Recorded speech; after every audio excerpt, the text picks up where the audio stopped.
ये गिल्ट मुझे खाए जा रहा है। क्यों किया मैंने ऐसा? क्या हो गया था मुझे? ये भी तो एक क्राइम है ना। सब कुछ इतनी जल्दी में हो गया कि मुझे कुछ समझ में ही नहीं आया। और अब ये समझ नहीं पा रही हूं कि ये गिल्ट खत्म कैसे होगा। गिल्ट होना अच्छी बात है और अच्छा है कि तुम्हें गलती का एहसास है। बट टू बी फ्रैंक, मैं तुम्हारी मदद तभी कर पाऊंगा जब तुम मुझे खुल के बता पाओगी कि तुम्हारी गलती क्या है। मुझे लेट हो रहा है, मैं चलती हूँ।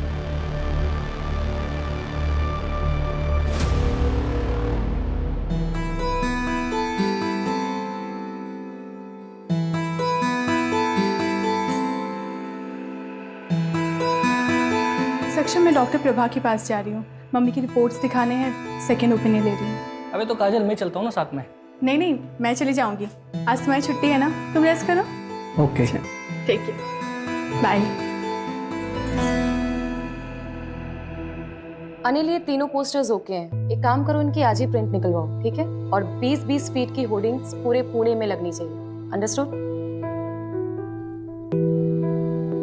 नमस्कार रति मैडम। अरे गावड़े जी, आप कुछ काम था आपको? नहीं, काम तो नहीं था। योगेश हमारे छोटे भाई की तरह था, तो मैं सोचा कि खुद आकर के आपको प्यार से समझाऊं। तो एक कॉल ही कर लेते ना।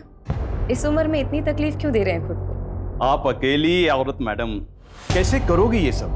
धूप में घूम घूम कर मुरझा जाइएगा। अरे आपके त्वचा देखकर लगता है कि आपको पार्लर जाना चाहिए, स्पा कराना चाहिए। क्या ये सब इलेक्शन और वोट के चक्कर में आप पड़े? आप एक अकेली औरत से डर रहे हैं क्या? अरे डरे नहीं मैडम जी, हम चाहते हैं कि आप हमारे पार्टी ज्वाइन कर लें। पैसे वैसे की कभी कोई कमी नहीं होने दी, बस कभी कभार खुश कर दीजिएगा। दोबारा अगर यहाँ दिखे ना तो पुलिस में कंप्लेंट कर दूंगी तुम्हें। Get out!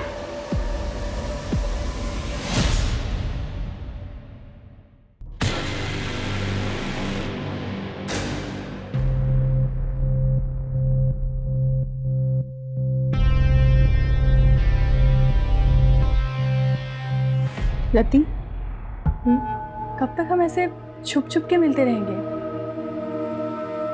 काजल प्लीज मुझे थोड़ा और टाइम दे दो। मैं अब तक उस गिल्ट से बाहर नहीं आ पा रही हूँ। कब तक तुम उस गिल्ट में रहोगी? तुम उस गिल्ट से इसलिए नहीं निकल पा रही हो क्योंकि तुम निकलना नहीं चाहती। और मुझे तो ऐसा लगता है कि तुम मेरे लिए सीरियस नहीं हो। नहीं काजल, ऐसी कोई बात नहीं है। मैं तुमसे बहुत प्यार करती हूँ। I love you so much. I love. तुम डिसाइड कर लो, तुम्हें मैं चाहिए या फिर तुम्हारे ये गिल्ट। तुम्हारे पास 1 हफ्ते का समय है। मैं कानपुर जा रही हूँ, मेरी माँ का ऑपरेशन है। काजल, धारा जल्दी करो, लेट हो रहा है। आ रही हूँ, 1 मिनट आ रही हूँ। ये लीजिए। क्या है, कैसे काम वाली जैसे कपड़े पहनती हो? थोड़ा तो मेंटेन रखा करो अपने आप को। कौन कहेगा डॉक्टर की बीवी? इसीलिए बाहर लेके नहीं जाता कहीं। वो आपको लेट हो रहा था ना, इसलिए ऐसे ही उठ के आपके लिए नाश्ता बहाने तो हजारों हैं तुम्हारे पास। जाओ चाय लेके। माँ मेरे लिए भी नाश्ता दे देना। 10:30 बज गए, अब तेरी आँख खुल रही है। देखो अपने साहबजादे को, बोर्ड के एग्जाम है इसके और नींद पूरी नहीं होती इसकी। पापा बस करो ना। 98% मार्क्स नहीं आए ना तेरे, तब बताऊंगा तुझे। क्या करूंगा 98% लाके? मुझे डॉक्टरी नहीं करनी है, MBBS नहीं करूंगा, आर्ट्स करूंगा, आर्ट्स। ऐसे ना फोर्स नहीं कर सकते हो मुझे। मेरी लाइफ पे ना कंट्रोल करना बंद करो। कर सकता हूँ, बापू तेरा। कौन देगा तेरे आर्ट्स के पैसे? याद रखना, मेडिकल की पढ़ाई नहीं की ना तो इस घर से 1 पैसा नहीं मिलने वाला तुझे। ये बाप नहीं होता ना, इधर ही लाफा खाता। समीर क्या बोल रहा है?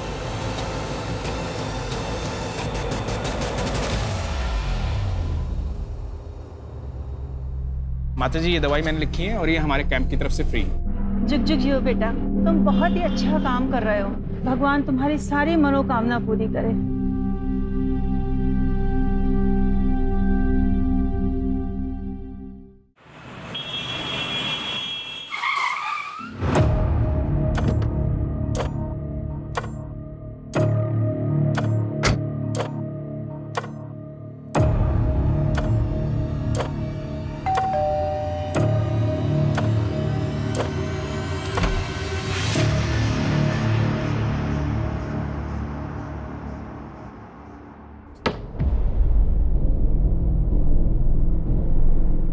आप बैठो, मैं कॉफ़ी लेके आती हूँ।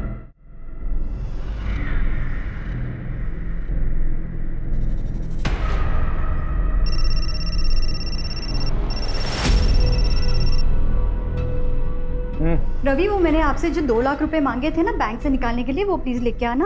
यार फालतू चीजों के लिए पैसे नहीं है मेरे पास, पहले भी कई बार बोल चुका हूँ मैं। रवि, आप अच्छे से जानते हो मैं पैसे वेस्ट नहीं करूंगी, मुझे जरूरत है इसीलिए मांग रही हूँ। बाद में बात करता हूँ,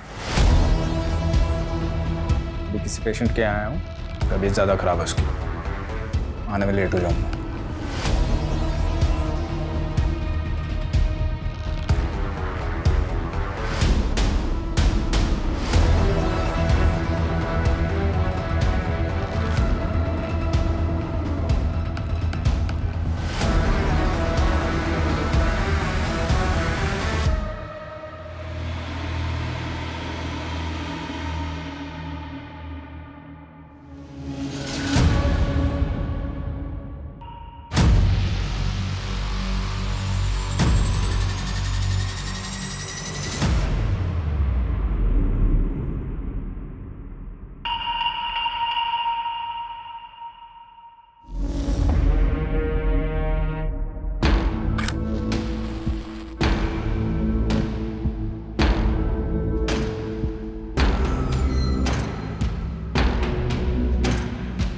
अरे वाह, महंगी वाली, क्या बात है।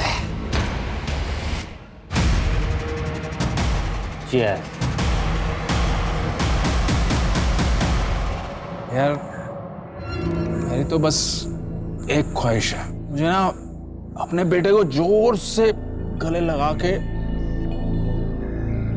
आई लव यू बोलना है। अरे रवि बाबू, आपके दुख की दवा तो आसान है। आप ना अपने बाप वाली ईगो ना साइड में रख के अपने बेटे को जोर से गले लगा के आई लव यू बोल दो। बिल्कुल। पर मेरे दुख की दवा नहीं है बाबू, 28 का हो चला हूँ पर कोई मिलती ही नहीं है।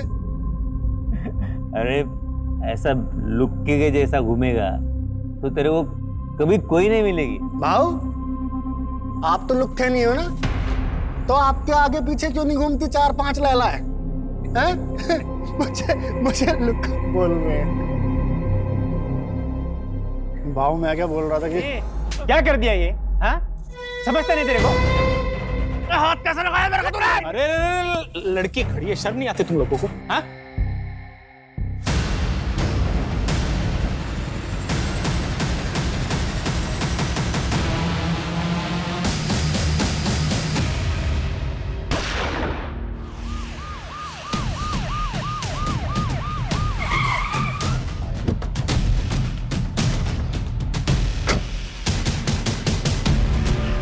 सर, बड़ा ही अजीब क्राइम सीन है। देखिए, गन पॉइंट देख के लग रहा है कि इसने इसको और इसने इसको शूट किया है। और सर, माहौल देखकर लग रहा है कि कल रात पार्टी चल रही थी। ये काम एक दूसरे की सहमति से किया गया है। I mean, एक दूसरे की सहमति से एक दूसरे को शूट किया गया है। मतलब मास सुसाइड। सर, ये 2 आईडीज मिली। इसका नाम प्रदीप शर्मा है और ये डॉक्टर रवि का। डॉक्टर रवि यादव, यादव हॉस्पिटल का मालिक। तुम जानते हो इसे? हाँ, काफी फेमस डॉक्टर है। और ये तीसरा कौन है? सर, इसके पास से कोई आईडी नहीं मिली।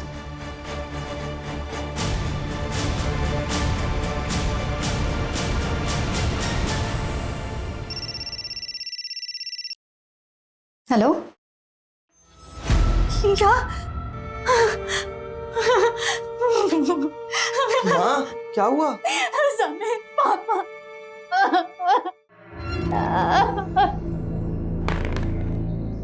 क्या बात है?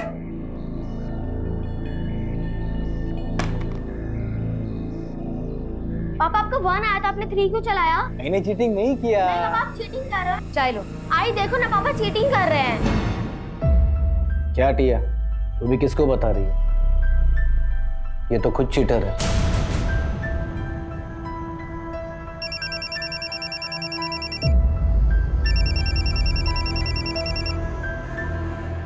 हेलो, हाँ मैं जानती हूँ प्रदीप को। क्या हुआ?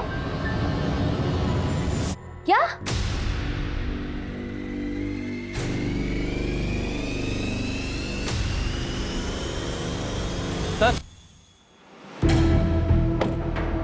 सर ये रवि की सीडीआर, इसमें एक नंबर मिला है जो आज सुबह से बंद आ रहा है। किसका नंबर है?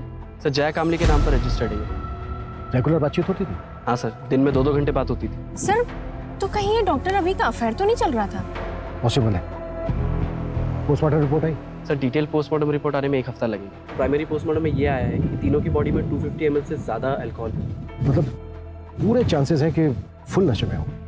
उनके पास ऐसा कोई रीजन नहीं था कि वो सुसाइड कर लेते।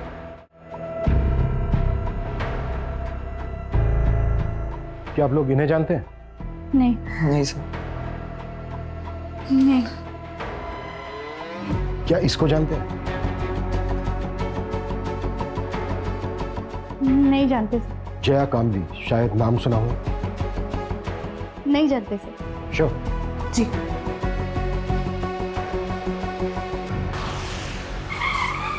प्रदीप ने लास्ट कॉल जिस नंबर पे किया था वो नंबर आपका है, मिसेज लता तांबे। कैसे जानती थी आप प्रदीप? सर मैं अच्छी तरह जानता हूं उसे। हमारी बेटी को पढ़ाने आता था। पढ़ाता क्या था? 1 नंबर का ठरकी था। अच्छा हुआ मर गया। बिल्कुल सही। टिया, आज के लिए इतना काफी है, बाकी कल कर लेंगे। ठीक है सर। मुझे कुछ काम से बाहर जाना। Okay sir. मेरे बेटी को हाथ कैसे लगाया तूने? मेरे बेटी को हाथ लगाया कैसे तूने? विनय, मैं तो सिर्फ पढ़ा रहा था। मैंने मेरी आंखों से देखा तू क्या कर रहा था। निकल मेरे घर से, निकल जा मेरे घर से। विनय, मेरे बेटी के आसपास भी दिखाई दिया ना तो जान से मार दूंगा तुझे मैं। ये टिया के साथ यहाँ गंदी गंदी हरकतें कर रहा है और तू यहाँ पे बैठ के मोबाइल पे गेम खेल रही है। अंदर जा। मोबाइल पे बैठे बैठे खेलती रहती है वो। क्या बकवास कर रहे हो तुम? अच्छा मैं बकवास कर रहा हूँ और तुम जो कर रहे हो बहुत अच्छा कर रही हो तुम।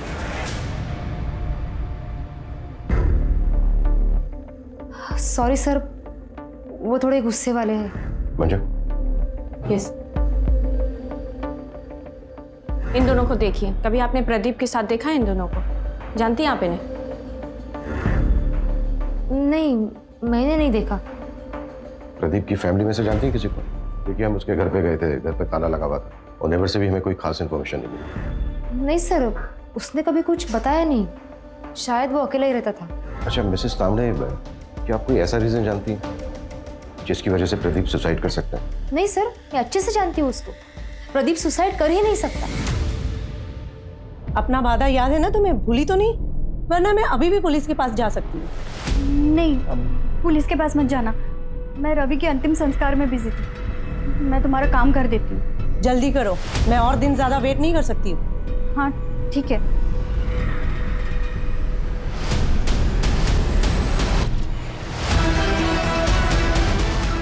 क्या इसको जानते हैं?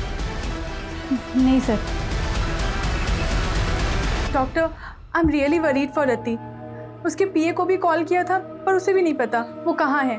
कुछ दिन की छुट्टी बोल करके गई थी। हाँ, आज रति का सेशन था पर वो आई नहीं। टू बी ऑनेस्ट, मैं खुद भी उसके लिए थोड़ा वरीड हूँ, स्पेशली लास्ट सेशन के बाद। मुझे पता था कि यही होगा। आप कितना भी भाग लो लेकिन आपके कर्म आपको ढूंढ ही लेते हैं। इसलिए मेरे साथ ये सब हो रहा है। काजल भी मुझे छोड़कर चली गई। कुछ बचा ही नहीं मेरी जिंदगी में, कुछ भी नहीं। मैंने उसे बहुत समझाया था लेकिन वो मेरी बात समझने के लिए तैयार ही नहीं थी। अगर आपसे वो कांटेक्ट करती है ना तो आप प्लीज मुझे कॉल करके बता दीजिएगा। ओके।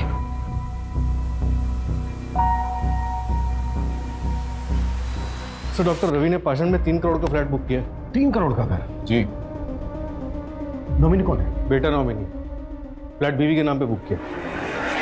हाँ लेकिन सर गन की बैलिस्टिक रिपोर्ट आ गई। ये देखिए, थोड़ी सी शॉकिंग है। रवि के पास जो गन थी उससे एक भी बुलेट नहीं निकली। प्रदीप और जो अननोन विक्टिम मिला है उनके गन से एक बुलेट निकली। लेकिन गोली तो तीनों को लगी थी। तो फिर तीसरी गोली किस गन से चली? सर अननोन विक्टिम के हेड में जो गोली मिली उसकी बैलिस्टिक रिपोर्ट बन रही है। 2 दिन में गन का पता चल जाएगा। इसका मतलब साफ है कि वहां पर कोई चौथा भी था। मुझे शुरू से ही लगा कि वहां पर एक औरत भी थी जिसकी चूड़ी मिली थी हमें, और वो औरत वो यही हो सकती है। इंस्पेक्टर बिल्लू सिंह रिपोर्टिंग साहब। चले। ए शामराव, लेकर जाओ इसको। हर हफ्ते का नाटक है। लॉकअप में डालो और शाम तक उसे छोड़ना। कल 1 minute Manju. Shamrao. Yes sir. इसको बाहर लेके चलो। सूरज, बैन ग्लव्स लेके आओ। Okay sir.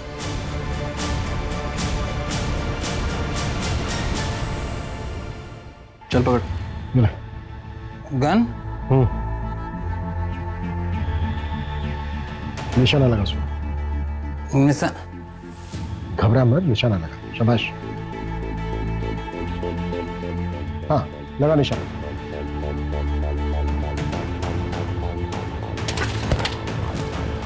इसको तुरंत हॉस्पिटल लेके जाओ और इसका अल्कोहल कंटेंट चेक करो। क्विक।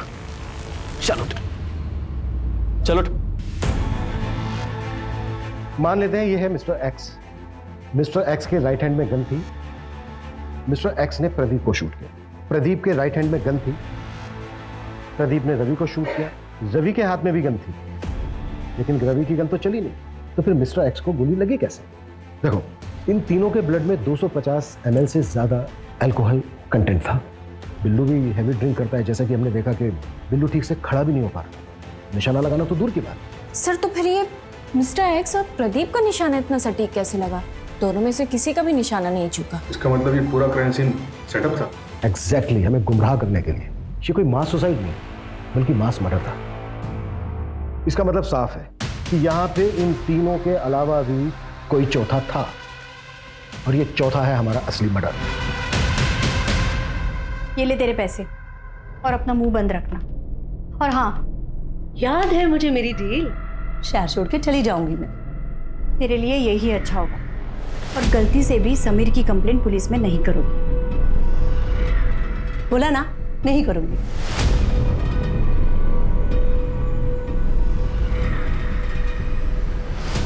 सर, मैंने डॉक्टर रवि की वाइफ धारा के कॉल रिकॉर्ड चेक किए। उसमें एक नंबर मिला है जो जया कामली के नाम पर रजिस्टर्ड। ये उसका दूसरा नंबर है। और सर, अजीब बात तो ये है, धारा और जया की बात डॉक्टर रवि के मरने के एक दिन बाद से शुरू हुई।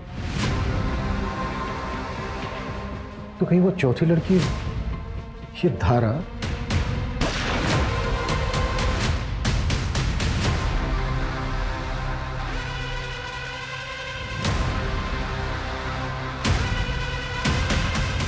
जी, मैं जानती थी जया को। उसका रवि के पास इलाज चल रहा था। उसने रवि की मौत के बाद सांत्वना देने के लिए फोन किया था। जी।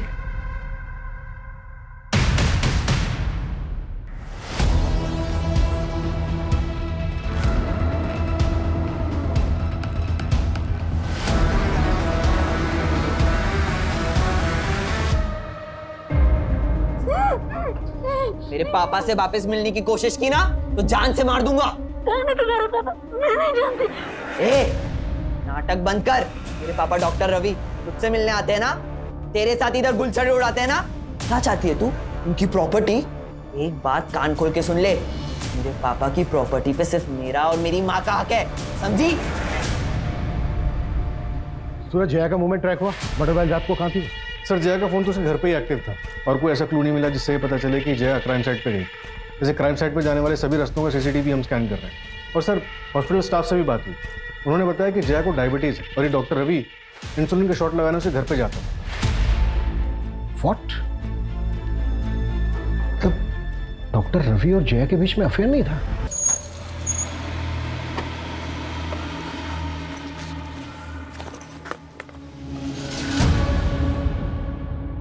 ये आपका गन और भाऊ ये आपका गन। और अक्षय भाऊ, ये खास आपके लिए।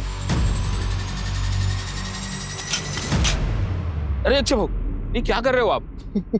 अरे यार, बस ट्राई कर रहा था, सॉरी। इसमें गोली तो मैं तो ऊपर पहुंच जाता। गोली लाया? गोली दे। हाँ।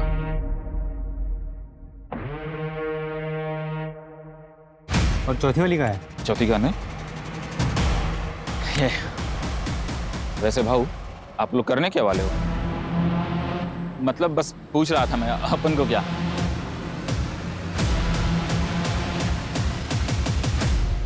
आलू?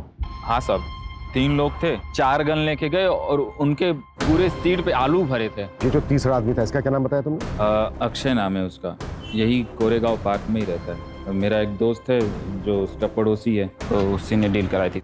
इस अक्षय का घर परिवार? घर परिवार तो नहीं पता साहब, लेकिन वो एड्रेस दे सकता हूँ। तो शायद ये मास सुसाइड ही था। शायद हाँ। गन इन तीनों ने खुद खरीदी। सवाल यह है कि चौथी गन किसके लिए खरीदी गई? तो शायद वो गन किलर के पास। इन तीनों ने और वो चौथा आदमी औरत जो भी कोई है, इन सब ने मिलकर ये प्लान किया होगा और फिर ये चौथा शख्स बैकआउट कर गया होगा। या फिर ये भी हो सकता है कि शुरू से इसका ये प्लान था। सवाल ये है कि ये चौथा शख्स कौन है और उस चौथे शख्स का इन तीनों के साथ क्या कनेक्शन है। सबसे पहले हम इस कनेक्शन को ढूंढना होगा। और सर वो आलू जो शाहिद ने बताया था, इतने सारे आलू सर, तो समझ में नहीं आ रहा है। मैं तो बेहोश था हॉस्पिटल में, कल ही डिस्चार्ज हुआ हूं। मुझे तो पता ही नहीं था कि अक्षय इस दुनिया में नहीं। इस महीने मेरा ऑपरेशन है। 10,000 कम पड़ रहे थे, वो इसी जुगाड़ में लगा था। उसने जिंदगी में अपने लिए कुछ नहीं किया, मेरे पीछे ही परेशान रहता था। वो कभी आत्महत्या नहीं करता। देखिए चंदन जी, ये तो हम नहीं कह सकते, पर क्या आपकी जानकारी में कोई ऐसा है जो अक्षय को जान से मार सकता है? कोई ऐसा क्यों करेगा? सीधा साधा था मेरा बेटा, न नशा, न लड़की, न कोई और ऐसी, सिर्फ मेहनत करना जानता था। चंदन जी, ये दो लोग हैं जिनकी बॉडी हमें आपके बेटे अक्षय की बॉडी के साथ मिली थी। आप जानते हैं इन्हें? नहीं, मैंने इनको नहीं कभी देखा। ठीक है चंदन जी, अभी आप अपने घर जा सकते हैं। मंजू, गायकवाड़ को बोलो कि वो इनको इनके घर तक छोड़ दें।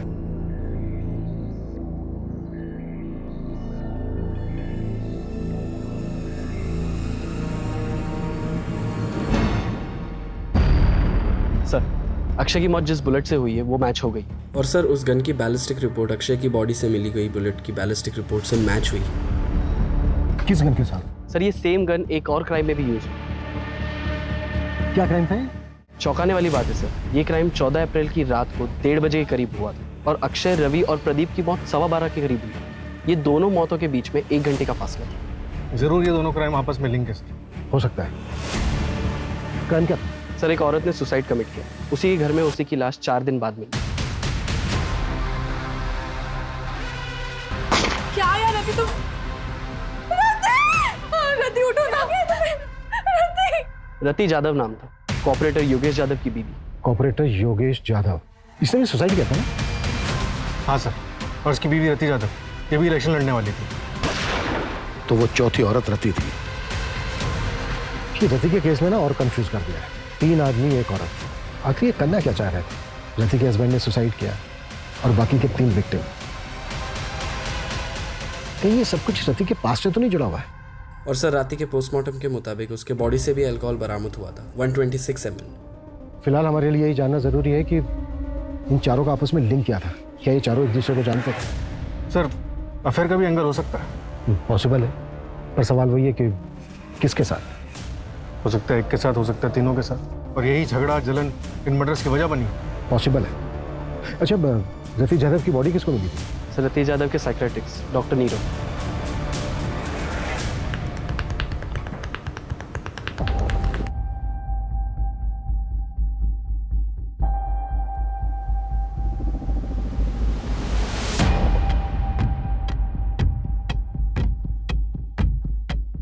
हेलो सर, रियली सॉरी, आप लोग काफी टाइम से वेट कर रहे हैं क्या? नहीं, इट्स ओके। एक्चुअली हमें आपसे रति यादव के बारे में बात करनी थी। आप रति के डॉक्टर थे ना? जी। दरअसल हमें ये जानना था कि क्या रति किसी बात को लेकर परेशान थी? जी, एक्चुअली रति गिल्ट में थी। ये समझ नहीं पा रही हूँ कि ये गिल्ट खत्म कैसे होगा। गिल्ट? किस बात का गिल्ट था रति को? कुछ साल पहले उसके हस्बैंड योगेश की डेथ हो गई थी और रति उसके लिए खुद को जिम्मेदार मानते थे। रति, आई एम हो। ये तुम दोनों? ये सब क्या हो रहा था?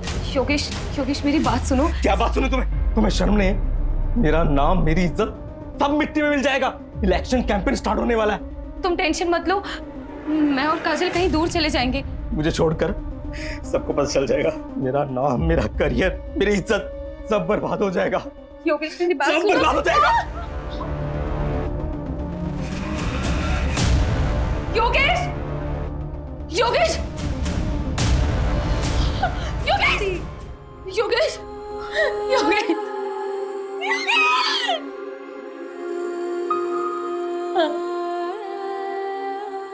सर, ये सब सच है। सर, हमारे रिलेशन को कोई नहीं समझता। फैमिली और सोसाइटी के प्रेशर में हम दोनों ने शादी तो कर ली, लेकिन हम अपने अपने हस्बैंड के साथ खुश नहीं थे। हमने भागने का प्लान बनाया था, लेकिन सर रति योगेश के सुसाइड से उभर ही नहीं पा रही थी। सब वो अब्रॉड जाने के लिए तैयार तो हो गई थी, लेकिन उसको वो गिल्ट खाया जा रहा था। अब्रॉड जाने के लिए? और वो इलेक्शंस? सब वो ये सब कभी नहीं करना चाहती थी। वो तो योगेश के शुरू किए हुए प्रोजेक्ट्स को कंप्लीट करना चाहती थी। उसके बाद ईयर एंड में हमारा कनाडा जाने का प्लान था। अब कनाडा सेटल होने का प्लान था। वहाँ की एक यूनिवर्सिटी में मैंने पीएचडी का फॉर्म भी फिलअप कर दिया था। सब कुछ ठीक चल रहा था, सब कुछ। लेकिन उस दिन हमारे बीच झगड़ा हो गया। कब तक तुम उस गिल्ट में रहोगी? और मुझे तो ऐसा लगता है कि तुम मेरे लिए सीरियस नहीं हो। नहीं काजल, ऐसी कोई बात नहीं है। I love you so much, I love. और मैं कानपुर चली गई। सब मेरी गलती है सर। ठीक है।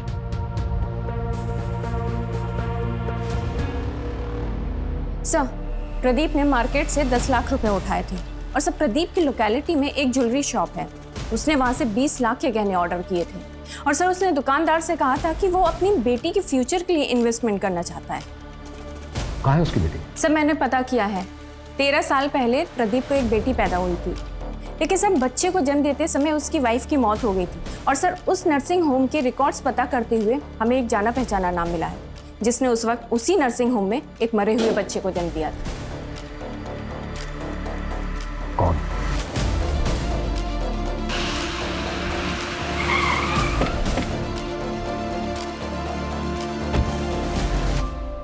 क्या मेरी बेटी टिया मेरी बेटी नहीं है, उस प्रदीप की बेटी है? ये बात तुम्हें पता नहीं थी? नहीं सर, इन्हें नहीं पता। वो मेरी प्रीमेच्योर डिलीवरी हुई थी, उस वक्त ये शहर से बाहर थे, इन्हें कुछ भी नहीं पता। सब कुछ अचानक हुआ सर, और मैंने भी इनसे बात छुपा ली, वरना प्रदीप की तरह ये भी मरे हुए बच्चे की बात सुन के टूट जाते। विनय, हाँ? 14 अप्रैल की रात को 8 से 12 के बीच में कहाँ थे तुम? विनय सर यही घर पे ही थे, मेरे और टिया के साथ।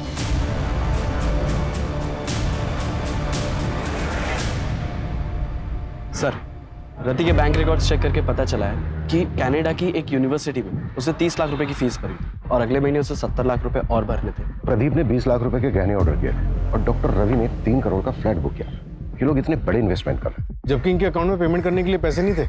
ये भी तो हो सकता है कि पैसा कहीं से आने वाला हो इनके पास, और ये बात पहले से किसी को पता? सर, रवि को मारने के लिए धारा, जया और समीर सबके पास मोटिव था। और तो और सर, प्रदीप को मारने के लिए विनय के पास भी मोटिव था। और रति पॉलिटिकल फिगर थी, हो सकता है उसको कोई दुश्मन बन गया।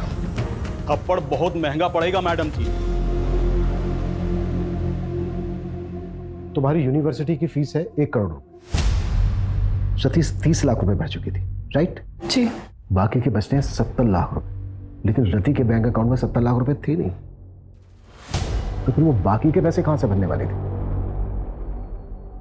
सब नहीं काजल, लोन लेने की जरूरत नहीं है। मुझे पैसे डबल करने की एक अच्छी स्कीम मिल गई है जिससे हम अपनी फीस भी भर सकते हैं। जितनी बड़ी रकम उतना बड़ा इनाम। ऐसी कौन सी स्कीम है? तुम ऐसे चक्रों में क्यों पड़ रही हो? काजल ऐसा कुछ भी नहीं है, मैंने सब क्रॉस चेक किया है, सब जेन्युइन है, डोंट वरी। तुम ट्रस्ट करती हो ना मुझ पे? पैसे दुगने करने वाली स्कीम?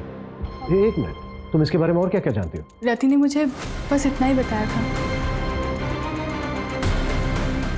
बेटा, मैंने मम्मी को मैसेज कर दिया है, अब मम्मी से ले लो पैसे। ओके ओके बेटा। सर, मैंने पता किया, मर्डर से 1 हफ्ते पहले रवि ने 1 करोड़ रुपए का लोन लिया था मार्केट से, और उसी तरह प्रदीप ने 50 लाख, रति ने 50 लाख और अक्षय ने अपने दोस्त से 5,000 रुपए उधार लिए थे। और ये पैसा हमें किसी के भी घर से या फिर किसी की भी डेड बॉडी के पास से नहीं मिला। तो इसका मतलब सर वो? इसका मतलब साफ है, हम चौथे आदमी को ढूंढ रहे थे, लेकिन बाजी किसी 5वें आदमी ने मारी, और इस खेल का मास्टरमाइंड वो 5वां ही आदमी है। हाँ मंजू? सर, आपने मुझे जैसा बोला था एक बार क्राइम सीन चेक करने के लिए, आप क्राइम साइट पे फौरन आ जाइए, हमें यहाँ कुछ मिला है।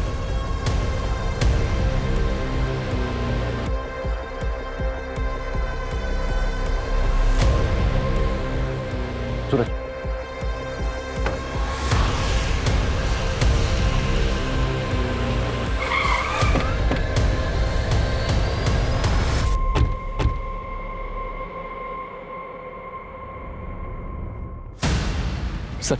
ये देखिए क्या मिला।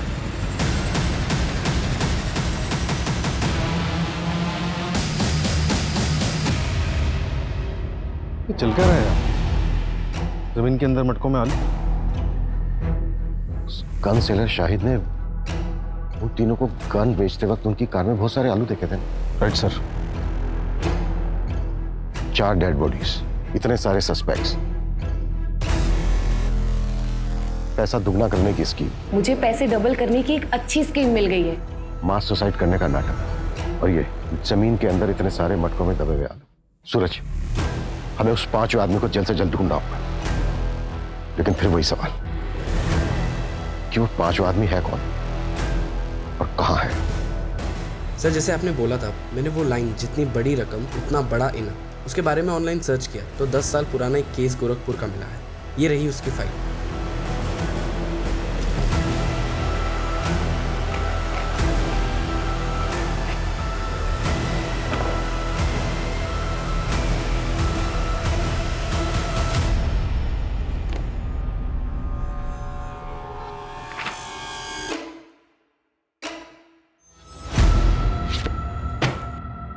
दस साल पहले देव श्रीवास्तव ने पोंजी स्कीम बनाई थी और सबको लूट-लाट कर भाग गया था। ये केस सीरियस तब हुआ जब 2 भाइयों ने सुसाइड कर लिया था। पुलिस ने खूब पूछताछ की थी देव श्रीवास्तव से, लेकिन उसके खिलाफ कोई सबूत नहीं मिला। फिर भी मैं गोरखपुर पुलिस से कांटेक्ट करता हूँ, पता करता हूँ कि देव श्रीवास्तव आजकल है कहाँ, है भी या नहीं। क्विक।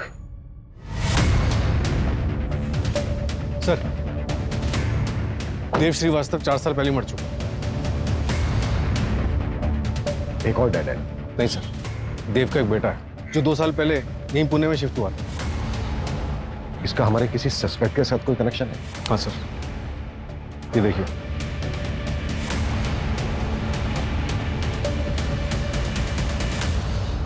मेरे पास पैसे डबल करने की स्कीम है। ऐसा होता है क्या?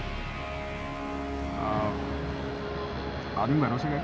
हाँ, मैं उसे अच्छे से जानती हूँ, लेकिन एक आदमी और चाहिए विधि के लिए। वो तो मैं ले आऊंगा। अरे पर पैसे लेके भाग गया तो? अरे नहीं यार, रति ने मुझे बोला है पहले वो डेमो देगा। क्या डेमो के लिए पैसे देने होंगे?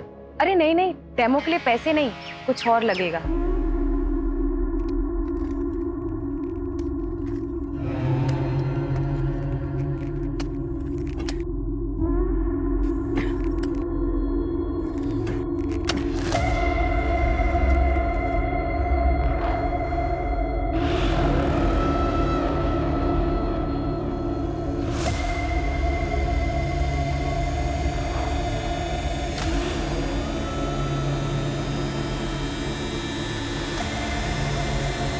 अब क्या करना है?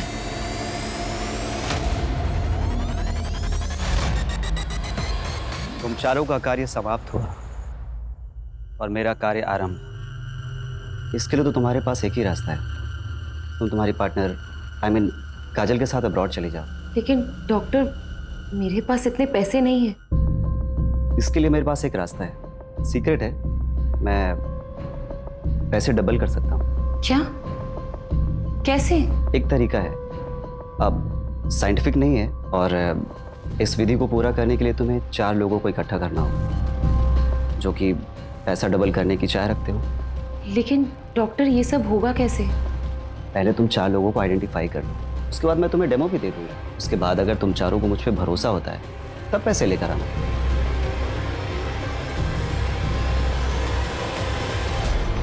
मुझे वरदान है कि मैं जरूरतमंद लोगों के पैसों को 2 गुना कर सकता हूँ।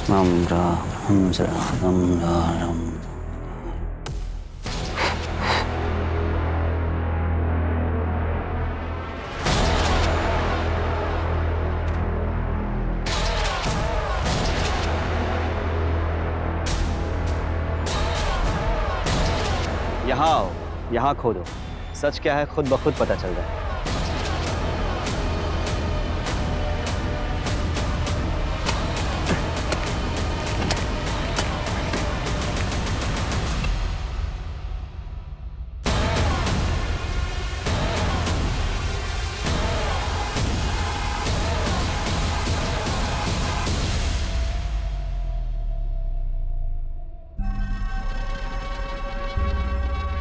बाबा, आपने तो चमत्कार कर दिया, हम पैसे भी लाए, उन्हें भी आज दोगुना कर दो। पैसों को दोगुना करने के लिए इससे भी मुश्किल विधि करनी पड़ी। मैंने रति को बताया था, इसके लिए शस्त्र की भी पूजा होती है।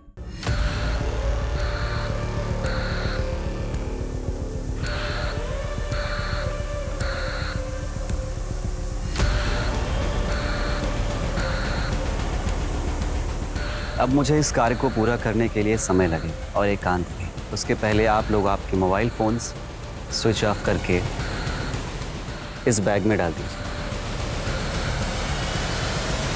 अब आप लोग शुभ घड़ी की प्रतीक्षा कीजिए।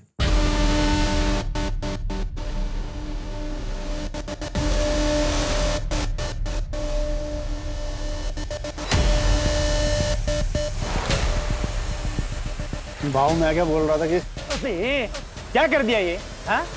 समझता नहीं तेरे को? हाथ कैसे लगाया मेरे को तूने? तो तेरे को छोड़ू क्या कर रहे हो यार? छोड़ो। क्यों?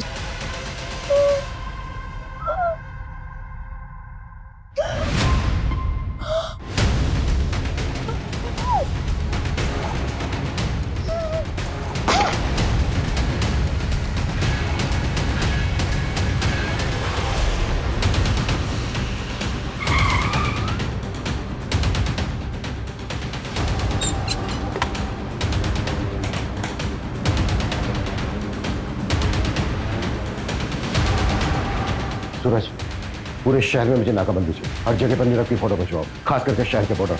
क्विक।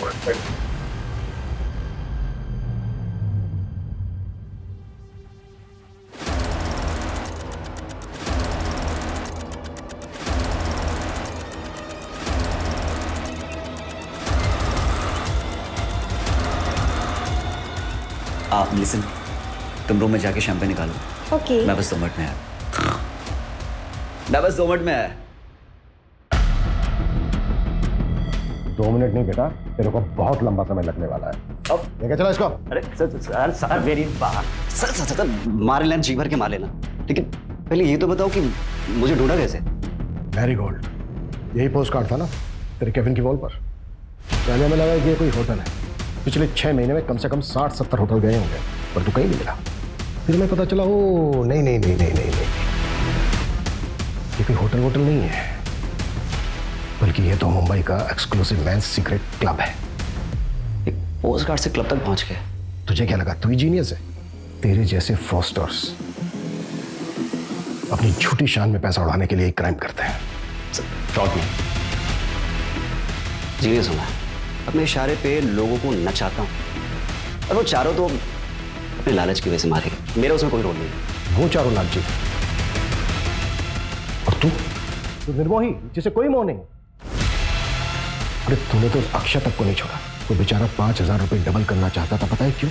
ताकि वो अपने बीमार बाप का ऑपरेशन करा सके। आती हुई लक्ष्मी को कौन जाने देना चाहता है? मैंने तो बस एक शतरंज की खेल की तरह जाल बिछाया, जो फंसा हो गया। बेटा अब हम तुझे भी नहीं जाने देंगे। हम अपनी पूरी जिंदगी जेल में खेलना था। और अब ये बता, तू आलवों को डबल कैसे करता था? वो तो मैं पहले से गाड़ के रखता था, पर लालचियों को मेरी ये मामूली सी ट्रिक भी समझ में नहीं आई। नीरव को कोर्ट ने आईपीसी की धारा 302 एंटी सुपरस्टिशन और ब्लैक मैजिक के तहत दोषी पाया और 14 साल की सजा सुनाई। लालच एक ऐसी बला है जिसमें आदमी सब कुछ भूल जाता है, अपनी सुध बुध कमाता।